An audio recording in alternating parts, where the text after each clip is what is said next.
ಅಂದರೆ ಅಡುಗೆ ಅಂದರೆ ಪ್ರೀತಿಯಿಂದ ಏನೇ ಮಾಡಿದ್ರು ತುಂಬ ಚೆನ್ನಾಗಿರುತ್ತೆ.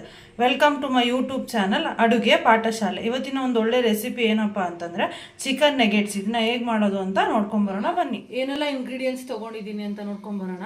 7ರಿಂದ 8 ಒಣಗಿದ ಮೆಣಸಿನ್ಕಾಯಿ, 100ರಿಂದ 150 ಗ್ರಾಮ್ ಆಗೋಷ್ಟು ಚಿಕನ್ನು, ಮೊಟ್ಟೆನ ನಾನು ಪೆಪ್ಪರು ಮತ್ತು ಉಪ್ಪಾಕಿ ಬೀಟ್ ಮಾಡಿ ಇಟ್ಕೊಂಡಿದ್ದೀನಿ. ಇಲ್ಲಿ ಈರುಳ್ಳಿ ಇಟ್ಕೊಂಡಿದ್ದೀನಿ, ನಾನು 1ರಿಂದ 2 ಈರುಳ್ಳಿ ಯೂಸ್ ಮಾಡ್ಕೊತೀನಿ. 10ರಿಂದ 12 ಬೆಳ್ಳುಳ್ಳಿ ಹೆಸರು, ಅರ್ಧ ಇಂಚಷ್ಟು ಶುಂಠಿ, ಬ್ರೆಡ್ ಕಮ್ಸು ಇಟ್ಕೊಂಡಿದ್ದೀನಿ. ಇಲ್ಲಿ ಇಷ್ಟೆಲ್ಲ ಇಂಗ್ರೀಡಿಯೆಂಟ್ಸ್ ಇರುತ್ತೆ ಇದಕ್ಕೆ. ಆಗಲೇ ನಾನು ಏನೆಲ್ಲ ಇಂಗ್ರೀಡಿಯೆಂಟ್ಸ್ ತೋರಿಸಿದ್ನಲ್ಲ, ಇವಾಗ ಜಾರ್ಗೆ ಹಾಕ್ಕೊಂಡಿದ್ದೀನಿ. ಬ್ರೆಡ್ ಕ್ರಮ್ಸು ನಾನು ಜಾರಲ್ಲಿ ಸ್ವಲ್ಪ ಹಾಕ್ಕೊಂಡಿದ್ದೀನಿ.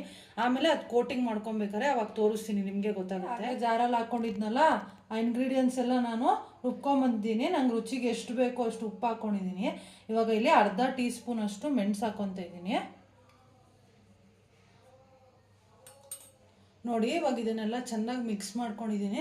ನಾವಿವಾಗ ಇದನ್ನು ಮೊಟ್ಟೆಲಿ ಡಿಪ್ ಮಾಡಿ ಬ್ರೆಡ್ ಕ್ರಮ್ಸಲ್ಲಿ ಇದು ಮಾಡಿ ಶಾಲೋ ಫ್ರೈ ಮಾಡ್ಕೊಳ್ಳೋಣ. ನಾನು ಡೀಪ್ ಫ್ರೈ ಮಾಡ್ತಾ ಇಲ್ಲ. ಕೆಲವೊಬ್ರು ಡೀಪ್ ಫ್ರೈ ಮಾಡ್ತಾರೆ, ಅದೇ ಡೀಪ್ ಫ್ರೈಗಿನ ಶಾಲೋ ಫ್ರೈ ಮಾಡ್ಕೊಂಡಾಗ ಪ್ಯಾನ್ ಮೇಲೆ ತುಂಬ ಚೆನ್ನಾಗಿರುತ್ತೆ. ನೋಡಿ, ಇವಾಗ ಮೊಟ್ಟೆಲಿ ಡಿಪ್ ಮಾಡಿ ಹಿಂಗೆ ತೊಗೊಂಡು ಬ್ರೆಡ್ ಕ್ರಮ್ಸ್ ಒಳಗಡೆ ಹಿಂಗೆ ಡಿಪ್ ಇದು ಮಾಡ್ತಾಯಿದ್ದೀನಿ. ನೀಟಾಗಿ ಇದಾಗಬೇಕೆಲ್ಲ ಕೋಟ್ ಆಗಬೇಕು. ನೋಡಿ, ಈ ಥರ ಬರುತ್ತೆ. ಇವಾಗ ಎಲ್ಲನೂ ಇದೇ ಥರ ಮಾಡ್ಕೊಂಬರೋಣ. ನೋಡಿ, ಇವಾಗ ಈ ಥರ ನಾನು ಶೇಪ್ ಮಾಡಿದ್ದೀನಿ.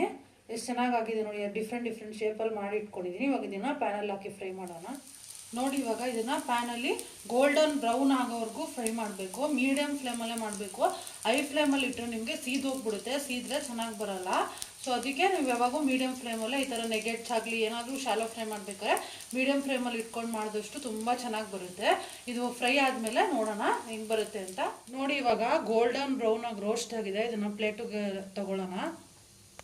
ನೋಡಿ, ಇವಾಗ ಟೇಸ್ಟಿ ಆದಂತಹ ನೆಗೆಟ್ಸ್ ರೆಡಿ. ನಮ್ಮ ದೇಸಿ ಶೈಲಿಯ ನೆಗೆಟ್ಸ್ ರೆಡಿ ನಮ್ಮ ಅಡುಗೆ ಪಾಠಶಾಲೆಯಲ್ಲಿ.